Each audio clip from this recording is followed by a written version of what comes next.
So section B begins with evolution. Now, if you look at the syllabus, it refers you to a number of chapters towards the end of the book.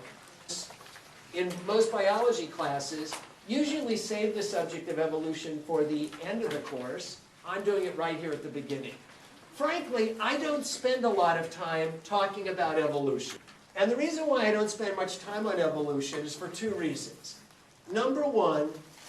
Point number one, biologists and scientists in general overwhelmingly accept the basic thesis of evolution, that life has changed over time in one form or another, through one mechanisms or means or another. So it's really overwhelmingly accepted by biologists and scientists. So that's one reason why I don't have to spend a lot of time on it. Many biologists, especially years ago, would spend a lot of time providing all this evidence to substantiate evolution. The second reason why I don't spend a lot of time on evolution is because most modern biology doesn't really deal with evolution. If you will go to any research institution, Harvard, UCLA, I always use those as examples, but whatever. If you go to any research institution and see what do biologists study today, there's very few studying, quote, evolution. It's generally accepted. So what do biologists study today? Cells, cell biology, molecular genetics, biochemistry. That's where all the research is. That's where all the breakthroughs are. That's what we're going to focus on in this course. Cell biology, molecular genetics, and biochemistry. That's modern 21st century biology. Evolution is something that was basically a theory that has been largely substantiated, although there are details that still need to be worked out, that was basically developed in the 19th century, in the 1800s by Charles Darwin, modified by others since, but basically we just don't need to devote vast amounts of time on it. The theory of evolution by natural selection was proposed by Charles Darwin in the late 1800s. It has been fine-tuned beyond what Charles Darwin talked about in the late 1800s. We said that he was not the first person to ever suggest that living things may have changed over time. It's just that he was the first person to provide scientific evidence that living things may have changed over time. Now, there are 5 basic concepts or tenets in the theory, and we started going through them. And as I pointed out, they really seem pretty logical. It's very difficult to find any fault in these statements. The first tenet is that there's natural variation among the individuals in any population. So we certainly know that people differ from one another. We know that if you're into dogs, every puppy in a newborn litter is different. And every kitty cat is different. They look different, they behave differently, they are genetically different, they are chemically different, and so on. Now, when we see a group, a herd of, or a pride of lions or a herd of zebra, to us, all the zebras are the same. All the lions are the same. But actually, close examination reveals that they differ from one another, just like cats and just like dogs and just like people. So there's natural variation because, as we indicated about things that we're going to learn about in the future, genetic mutations, chromosomal changes, and recombinations of the genetic information. You may have brothers and sisters, and every single brother and every single sister is different from everybody else, even though you have the same parents. Second thing Darwin stated, in any population, whether it's people or dogs or lions or zebras out in the wild, they don't all survive. And nature selects. And how does nature select? So we looked down at letter C last class meeting, and we talked about natural or environmental selection factors. There's selection in terms of weather. Sometimes weather can be cataclysmic. There could be tornadoes, earthquakes. There could be hurricanes. And these cause the death not only of people, but of animals and plants. So that's just the way the world works. Sometimes there's droughts where it's very dry. Sometimes there's floods. That's the way of the world. There's food shortages. There's never enough food for any population. There are humans that are dying right now from starvation. There's just not food available. We don't want to think about it, but it's true. And there are lions out in the wild that can't find food to eat, and there are zebras that don't find food to eat, whatever it might be. There are predators. Lions chase after and prey upon zebras and gazelles and other animals. And so we know that in the world out in the wild, the animals prey upon others, right? So that the ones that are meat eaters eat the others. All right, and then there are diseases. It's not only humans that get sick. Dogs get sick. Dogs get arthritis, right? If you have a pet dog. Cats develop leukemia, just like people do. It's a type of cancer. And it's not only true among humans and dogs and cats, it's true among lions and elephants and zebras. So there's just diseases, bacterial infections, viral infections, and other types of diseases that cause the death of all living things. There are diseases in plants where they die from molds, they die from fungal infections, insects, and so on kill plants. And there's competition for mates in terms of reproducing. So even individual organisms that may survive and not die, there's still competition in terms of who actually leaves offspring. So these are the way nature selects. We could add to the list, but those are some of the main ones. So Darwin concluded, number 3, that the organisms, since organisms or individual organisms differ from one another, that those that are better adapted, those that are more resistant to disease, those that can outrun the predators, those that have a better shot at mating, will be those that survive and leave offspring and affect the next generation. So again, Darwin, as I mentioned at the end of class last time, is not describing the way he would like the world to be. He's describing it, he's calling it as it seems to be. This is the way the world seems to work.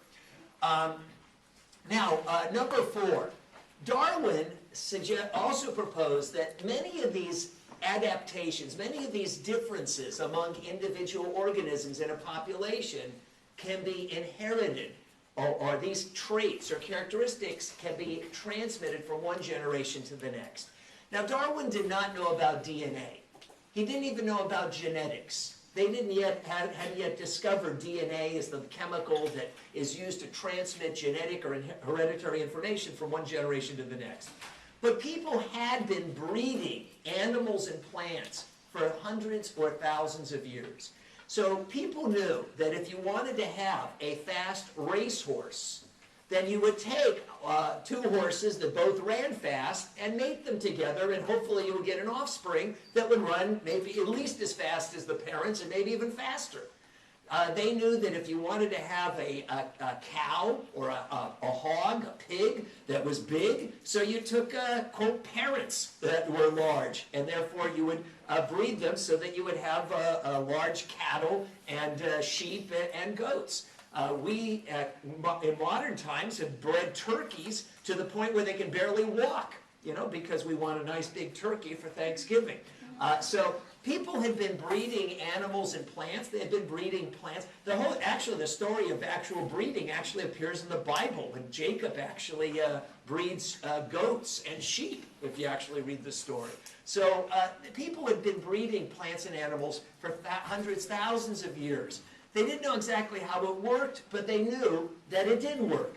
So based on that, Darwin concluded, number 5, that those inheritable traits, those traits that can be transmitted from one generation to the next, that improve the survival of the individual, that make them more likely to survive and reproduce, those traits will become increasingly more pervasive with each succeeding generation. And those traits that make an individual organism, less likely to survive would die out because they're not living long enough and leaving offspring to transmit those traits. So it's very difficult to find fault or error in any of these. Now, of course, if we look down in Roman numeral 3, you can have any kind of theory, you can propose anything you like But if you don't provide evidence of it, it's not a scientific explanation. So what kind of scientific evidence is there for the fact that living things do seem to change over time? So I want to give you a few brief examples of what's called microevolution.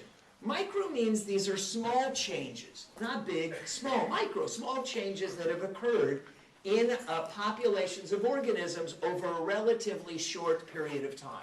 The first example I've listed, letter A, is the development of insect resistance to pesticides over generation. To help show you this, let's turn to page B4. And on page B4, there's like a series of 3 cartoons to help us understand this. All right, so this is page B4.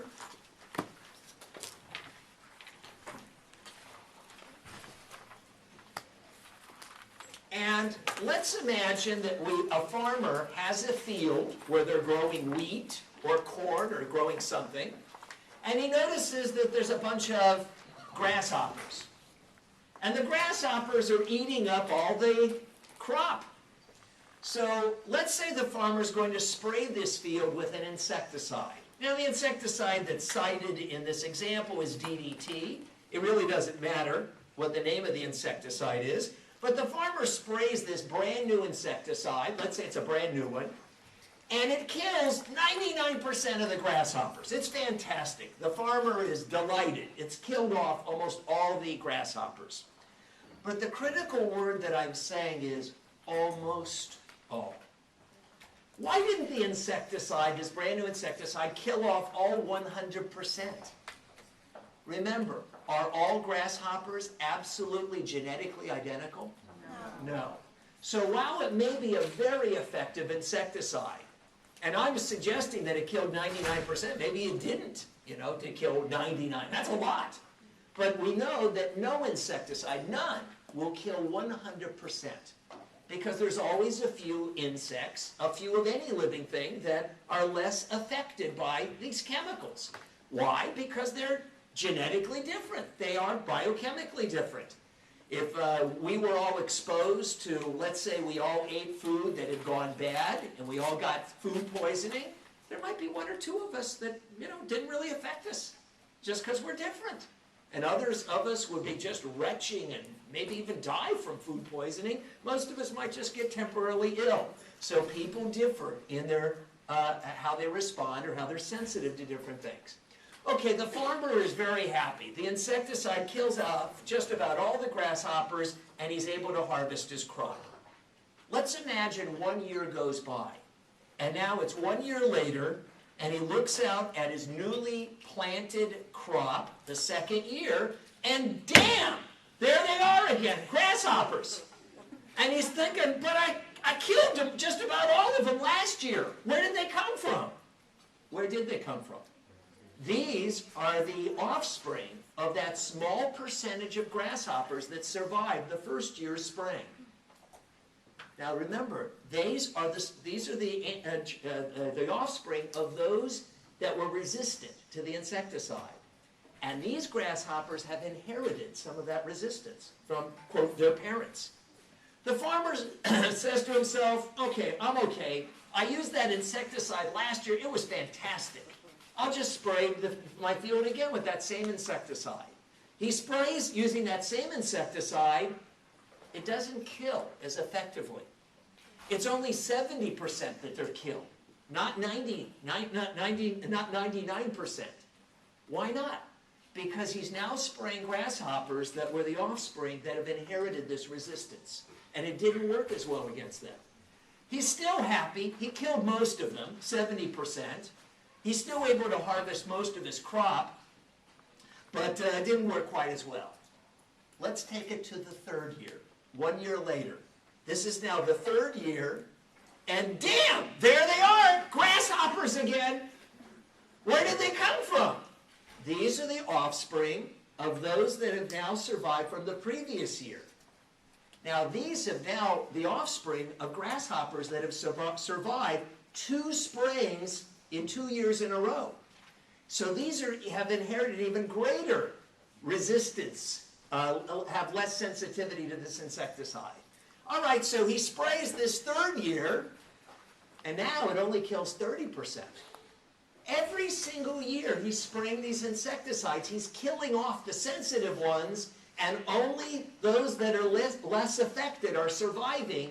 They are the ones that are leaving offspring that have inherited this insensitivity, this, quote, resistance to this insecticide. So this is an example that over time, over generations, these grasshoppers are changing as far as the ones that are living, because all those that were affected by the insecticide are being killed off. Does everybody follow this? So this example not only has this been observed in real life, that's why we constantly have to develop new insecticides because the old ones stop working, but it can be demonstrated under laboratory conditions with a control group and a test group, so we pretty much know exactly how and why this is happening.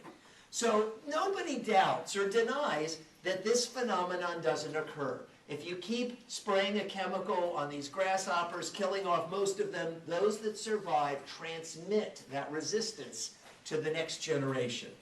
Now, back on page B1, another example that we've actually observed in real life, letter B at the bottom of B1, is the development of bacterial resistance to antibiotics over generations.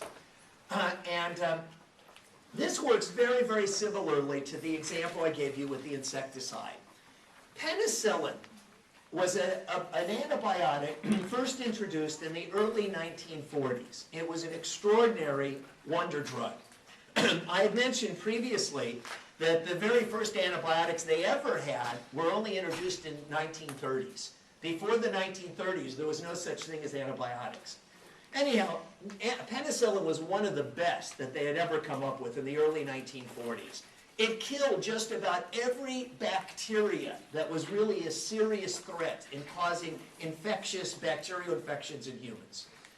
However, within 10 years after introducing penicillin, doctors started reporting increasing number of patients who had resistant strains of the bacteria to penicillin.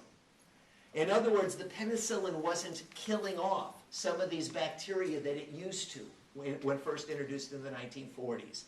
So you'd say, so how did that work again? It worked very much like the insecticide's effect on the grasshoppers. When people were taking penicillin for their bacterial infections, the penicillin would kill off just about all of the bacteria. But nothing is going to kill off 100%. Because there's always some resistant strains, because they're not all identical, the bacteria. Just like not all the grasshoppers are identical, just like you're not all identical.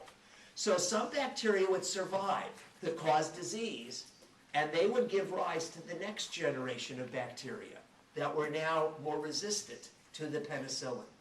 Today, we now have many bacteria that are totally not affected by penicillin at all. And these are known as penicillin-resistant bacteria. They even developed something after penicillin known as methicillin. And now they've even seen bacteria that are resistant to methicillin, so they're known as methicillin-resistant bacteria, or Staphylococcus aureus infections, or MRSA infections, if you've ever heard that term. And that means most of our regular antibiotics no longer work against these bacteria because of how they have changed over generations in their resistance. Another example is artificial selection in animal breeding and plant cultivation. I mentioned just a few minutes ago that people have been breeding horses and cattle and sheep. They have been developing cultivating different types of vegetables and fruit trees and flowers for thousands of years. So we've been doing this artificial selection where humans select. And we've created all these different types of dogs. The original ancestral dog was probably something like a wolf. It wasn't a wolf, it wasn't a fox, but it was something similar to a modern wolf, a dog-like animal, and that was the first animal we domesticated. You know, maybe one of these dog-like ancestors came into where people were eating food, and they threw some food to it, and it came and ate it, went away, and then it showed up the next evening, coming back for more food, and soon they domesticated it, and it would hunt with the people to help them hunt for more food. So that's how we think we domesticated the dog. Now we have all these different kinds of dogs. We've got big, giant Great Danes, St. Bernards. Great Danes are practically the size of small horses. We've got these little tiny Mexican Chihuahuas that are slightly larger than a guinea pig. We've got dogs with really long, straight hair like Afghans. Incidentally, where do you think Afghans were originally developed or bred? Afghanistan. And we've got dogs with very curly hair. They're called French poodles. Where do you think they were bred? In France. So we've got all kinds of dogs. We've got wiener dogs, those dachshunds. I don't know why we needed a dog that's really long like a hot dog with short legs. People have bred them into all these different shapes and sizes. Obviously, we have done that. We have created all these different varieties of dogs. When they discovered tomatoes in the New World, originally there was no tomatoes in Europe. And so when the European explorers arrived in the New World, they discovered tomatoes. And they actually really got into tomatoes. They became nicknamed love apples, right? And they started putting them on their food. They thought it was an aphrodisiac. It would enhance sexual pleasure. I think that's why they started using so much tomatoes in Italian cuisine. They thought this was really, love apples, just put it everywhere. So originally there was no tomatoes in Italian cuisine.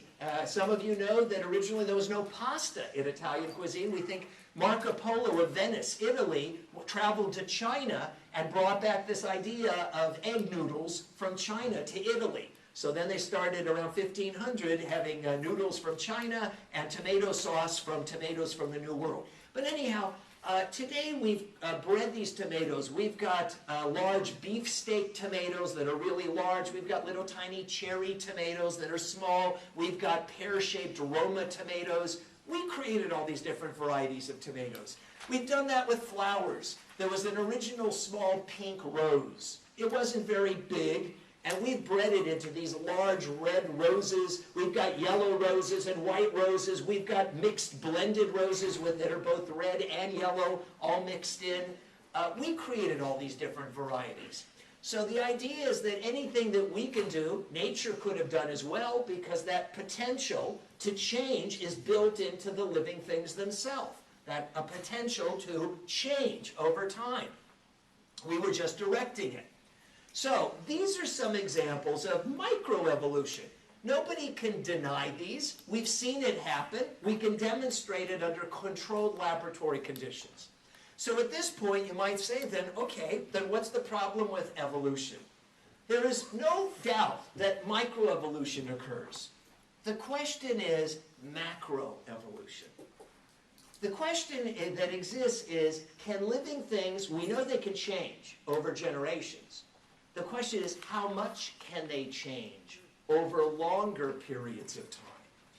The question is, can living things change and change and change, generation after generation after generation, to the point where they look significantly different from the way they used to look? And in fact, they have now become a different kind of living thing. This is addressed on the next page, B2, the question of macroevolution.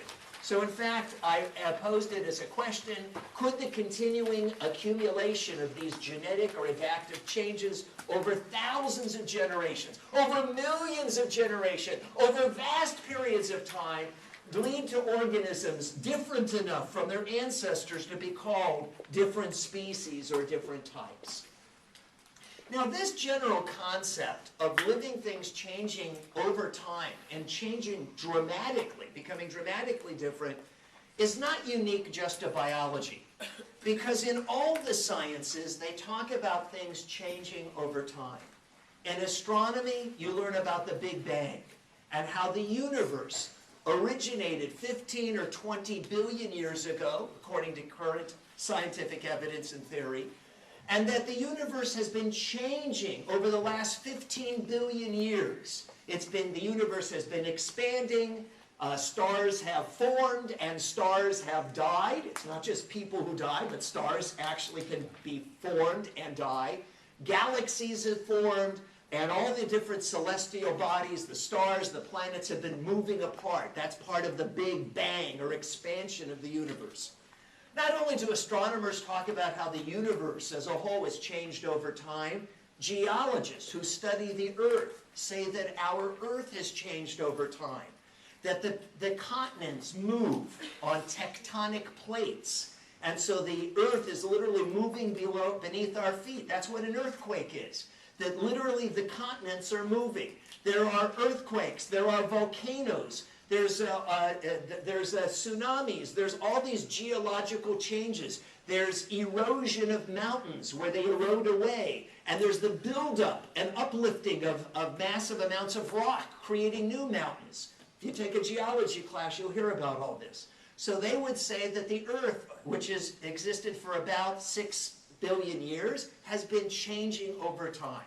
So the idea that biologists say that life has changed over time just fits into this broader context that everything seems to change over time. Certainly in terms of society and culture, it changes over time. Everything does. It just seems to be the way the world works. So in this theory, this biological macroevolution, the basic theory is that all living things that exist on our planet have been changing over time. If we went back in time, we would see that life presumably began with very small, simple living things, and from these very small, simple living things, they have changed over time into all the different diverse forms that now exist. And so that's what we've indicated. Now, here's the question. Microevolution, we can actually see it happen. We have seen where bacteria have evolved, have changed in their resistance to penicillin over generations. We can see it happen in our own lifetimes. We've seen that with pesticides. We can breed dogs, we can breed roses in our own lifetime. But the question is, how do we verify, how do we validate using the scientific method things that have already happened, how do we know that they happened? And how can we validate or verify that things can, in the future, change in these dramatic ways over vast amounts of time? So what we're faced with is where nobody was here 1,000 or 1,000,000 years ago. And none of us are going to be here 1,000 or 1,000,000 years from now to know what will happen. And so how can we collect evidence? What kind of scientific evidence can we provide that living things have changed dramatically over vast periods of time? So the evidence that we can offer is very similar to what in a court of law is called circumstantial evidence. So let me ask you this. I think you've all heard this term because you've seen enough law shows on TV. Every single day, unfortunately, people are murdered. Right? Somebody murders somebody. Okay? It's unfortunate, but it happens. Most of the time when somebody is murdered, the person who committed the crime did not do it in broad daylight, did not say, hey everybody, I'm going to shoot this person. Is everybody watching me? Can you please get out a camera so you can watch me do it? All right? So then, what they have to do is, and everybody has watched TV shows like CSI, Crime Scene Investigation. And this is where they try to collect evidence on the scene, and they use various lines of evidence to try to figure out who committed the crime. They present this circumstantial evidence. There is no eyewitness evidence. Nobody saw who committed the murder or the crime. The question is, can they build up enough circumstantial evidence to find anybody guilty? Does this ever happen? Can they find somebody guilty without an eyewitness? They do it every day. They do all kinds of evidence, circumstantial evidence, where they provide the evidence to a jury, and the jury feels at a certain point that there is overwhelming evidence, even though nobody was there, nobody saw it happen. There is enough circumstantial evidence to reconstruct what they think probably did happen and find somebody guilty. It happens every single day in a jury room. a courtroom. So that's really what's similar here. Can we provide, since nobody was present 1,000 or 1,000,000 years ago, nobody has watched what's happened, but can we provide enough circumstantial evidence to present before, if not a jury, at least fellow scientists, to convince them that we can reconstruct what might very well have happened? All right, so what kind of lines of evidence, circumstantial evidence, do we use? One of the most important lines of evidence, everybody is familiar with this, is the fossil record. Now here, living in Los Angeles, we really understand fossils. You'd say, what do you mean? The La Brea tar pits. The La Brea tar pits are located right in mid-Wilshire, right off Wilshire Boulevard between Fairfax and La Brea, right? Right next to the Museum of Art, LA County Museum of Art. There's a big pit with a bunch of tar in it, and animals have apparently been falling into that pit of tar for millions of years. So they dig up these bones, and they've really got almost the complete bone structure. It's not even missing a bone or two. They got everything. And they reconstruct the animals, the bones, of animals that apparently fell into this pit. And what's really weird is there used to be big, giant elephants living in Los Angeles, woolly mammoths. They had huge tusks. Well, today elephants only are found like in Africa and India. There were elephants roaming right here in the mid-Wilshire area of Los Angeles. There was these big, giant tigers, saber-toothed tigers, bigger than any tigers that exist today. And they were just roaming right there, not too far from Restaurant Row, a little bit further up on La Cienega. But they were roaming right around here. So where are they? They died off. Okay, they became extinct, but apparently they used to be here. So there's all kinds of fossils. But I want to take this one step further. Not only do we find the bones and the remains of all kinds of things that used to live, but it's also the order, how we find them, buried, as it were. So whether we're looking in the La Brea tar pits, and if we look deeper down in the pit, we see more ancient things that fell in earlier, higher up in the pit, things that have fell into the tar pit later after them. We also see this when you travel to like the Grand Canyon. So the Grand Canyon, and how many people in Australia have been to the Grand Canyon? All right, so about 15 people. How many people have been to Las Vegas? Everybody, okay. Next time you're on your way to Las Vegas, do you know that if it takes you, let's say, 5 hours to get to Vegas, I know some people say it takes me 2.5 hours, but, right? But you know that about another 5 or 6 hours further east of Las Vegas is the Grand Canyon, which is extraordinary. So the Grand Canyon was a huge, deep canyon, a mile deep. It's a mile down, this canyon. What created it was the Colorado River, which has been eroding these layers, ancient layers of rock. It's been eroding them away for a long, millions of years. It has exposed these ancient layers of rock where things that used to live died and they became buried in these different strata or layers. What's interesting is that when you look in the top layers of rock, of the canyon, the fossils look similar to things that live today. As you go to deeper and deeper layers of rock, the organisms change. They actually become simpler. So not only do we find fossils, but we notice there's a pattern in that they seem to be changing over time because of the different layers in which they're buried. So now does this absolutely prove that living things have evolved into all the different species over vast periods of time? It doesn't prove it. It's circumstantial evidence. Do you have a better explanation of where fossils came from and why they're layered in this kind of predictable way, in the way that it appears to be changing over time? If you've got a better explanation, then maybe we'll accept your explanation over the theory of evolution. But so far, nobody's got a better explanation. What other lines of evidence do we have? Comparative anatomy. Comparing the bone structure of things that live today and things that used to live. Let me give you a couple of quick examples. If we look at page B4I, all right, so I think you all have this, page B4I. On my website, you can see the same picture in color.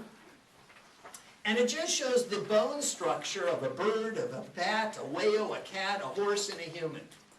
And obviously, while they're not identical, they're extraordinarily similar. So the question is, why are the bones so similar among these such different organisms? Unless, possibly, this is providing evidence that they have a common ancestry, that they have changed over time, but the basic bone structure still resembles one another. Now, we can look at the fossils or bone structure and see how they've changed over time. This is the horse down below. And it appears that the horse used to be, when we look at fossils, the bones left from ancient horses, they were much smaller. And that over time, the horses have grown larger, but they're still basically horse-like animals. But it suggests, based on the fossil evidence, they've changed over time. If you look on page B5, on page B5 at the top left, this just shows a reconstruction of how we think different meat-eating mammals are related. So it's believed, based on fossil evidence, that originally there was these ancestors to a lot of modern meat-eating mammals that was kind of, I don't know, cat-like, dog-like, and that over time, based on fossils, they have changed over time into animals that are called the cat family, that eat meat, and the dog family that eat meat, the bears that can eat meat, and even the walrus and seal are related. So this is showing how different meat-eating animals may have changed over time and how they're related to one another. Certainly, you know, when you go to the zoo and you're looking at animals, it's really common for all of us, whether you're, quote, you believe in evolution or not, people will look at an animal and commonly say, I wonder what that one's related to. You know, is that like a cat? Is that like, you know, people will say that. What is this related to? Because we recognize that there must be some relationship among different animals, that they're more related to others and less related to others. Back on B4II, there was this picture. This is based on, again, fossil evidence of the change in the giraffe. There's actually an animal that is a relative of the giraffe that lives today called the okapi. You'd see it at the zoo. It's got spots, a little bit like a giraffe, kind of that giraffe pattern, but it doesn't have the real long neck that a giraffe does. So, you know, if you were looking at that, you'd say, what the hell is that related to? Well, it's actually related, and based on fossil evidence, all of these giraffe-like animals evolved from an ancestor that didn't have such a long neck. So all of this is based on fossils and reconstructing how living things may have changed over time. Now, on page B5, let's mention another line of evidence, circumstantial evidence. On page B5, you'd say, what page are we? B5. So this is showing the embryos of different animals. And this is what a fish embryo, a salamander embryo, a tortoise embryo, a rabbit embryo, and a human embryo look like around the 3rd or 4th week of development. And what's amazing is how similar they look. And then, as the embryo develops, they start to look a little bit more different, and they start to look more like their adult form. So the question is, how come they all start out looking so similar? According to the theory of evolution, they start out all looking similar because they're ancestrally related. Now, if you've got a better explanation, let's hear it, because maybe we can basically turn over the theory of evolution if you've got a better explanation for this. This is providing, just like in a courtroom, one line of evidence after another to suggest what might have happened on the night of the crime. This is not the night of the crime, but this is what might have happened over time here on Earth. Nobody was here to watch it happen. Nobody knows exactly. The question is, do we have enough evidence to possibly reconstruct what might have happened? That's what circumstantial evidence does, in a courtroom where they try to reconstruct the events of how a crime occurred. Another line of evidence right here is based on, in part, geology. This is just showing on the top right, how the continents of Earth have changed their positions over time. So you learn this in a geology class where they talk about plate tectonics. Originally, all the continents used to be joined together. Even in the biblical account, we talk about how it all used to be one place.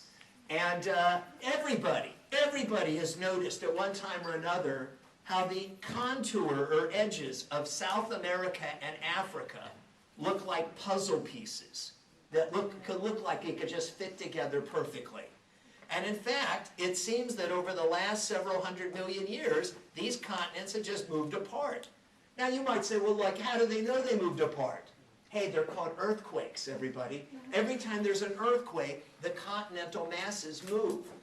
Incidentally, one of the big fault lines that everybody has heard of here in California is called the San Andreas Fault, which runs north-south along the state of California. That creates many of our earthquakes.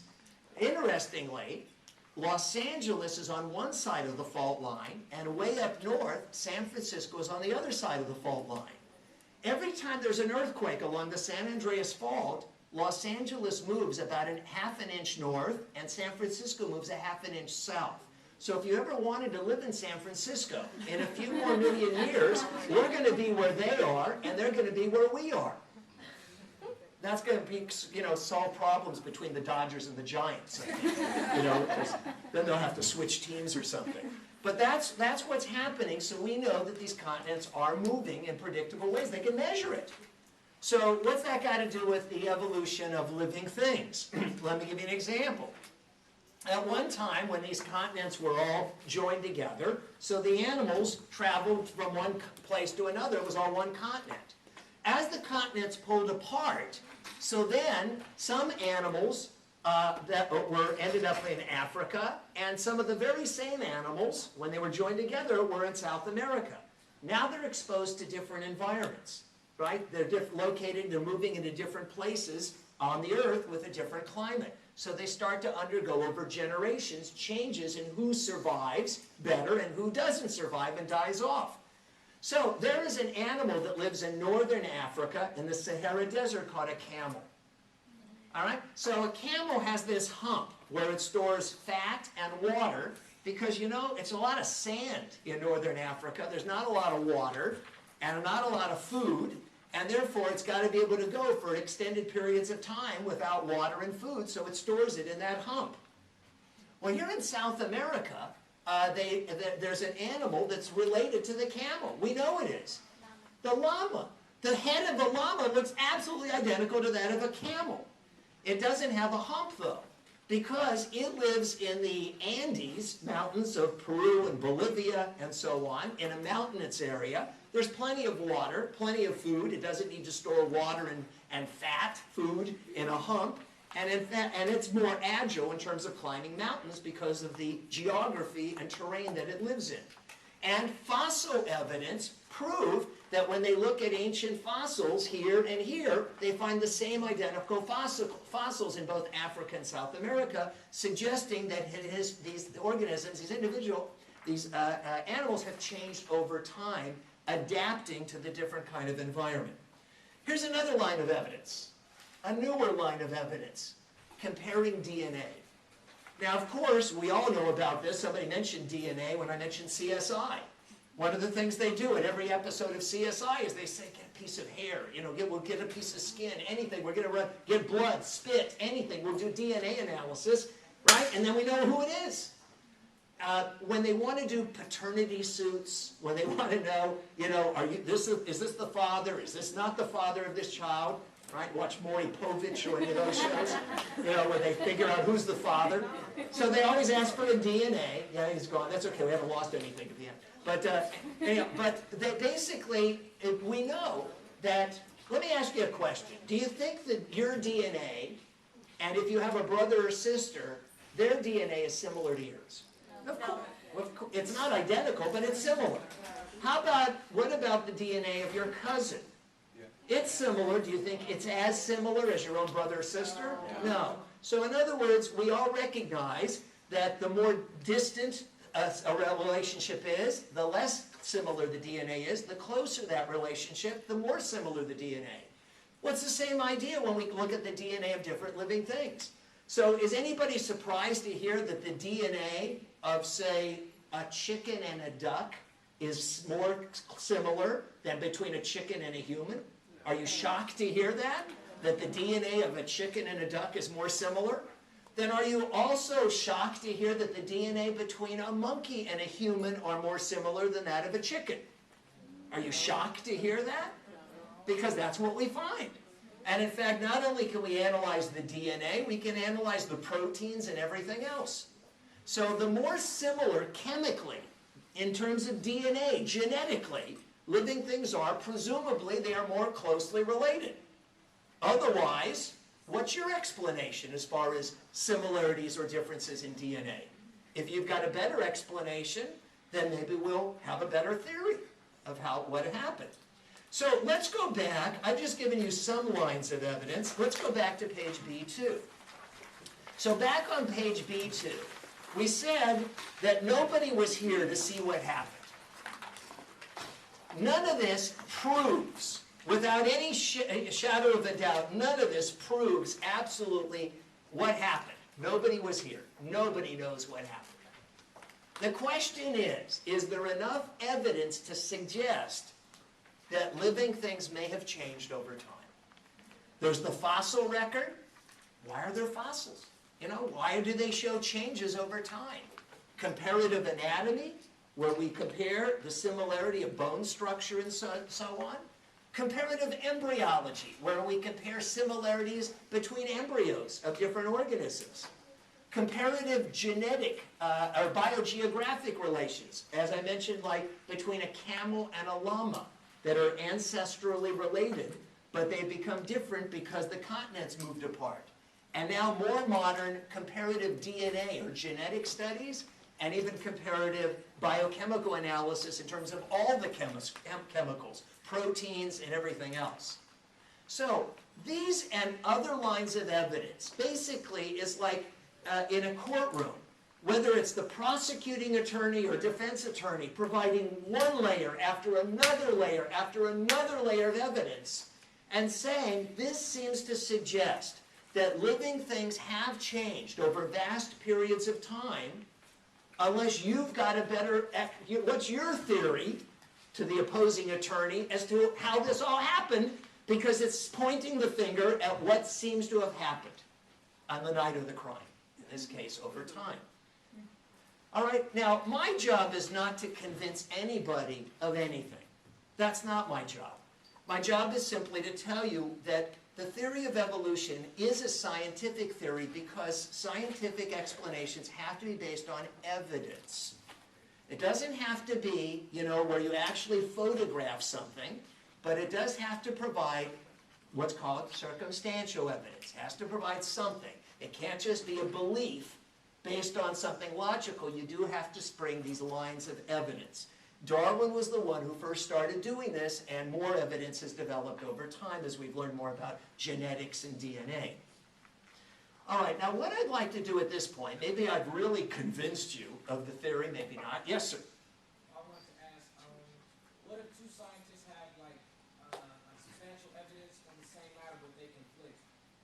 Well, when there is a conflict, and we're going to actually address part of your question momentarily, that raises into question the theory.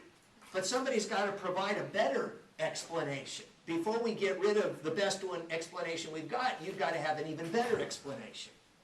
Because what we want is the best possible explanation based on the information we have at this moment. All right? So if you can come up with a better explanation that explains this, again, remember, science cannot utilize spiritual, supernatural things. They have to explain things based on laws of chemistry and physics and biology, based on what we can measure, based on what we can collect, based on what we can observe. So it can't just be, quote, belief. It has to be real evidence in some form or another. just like in a courtroom.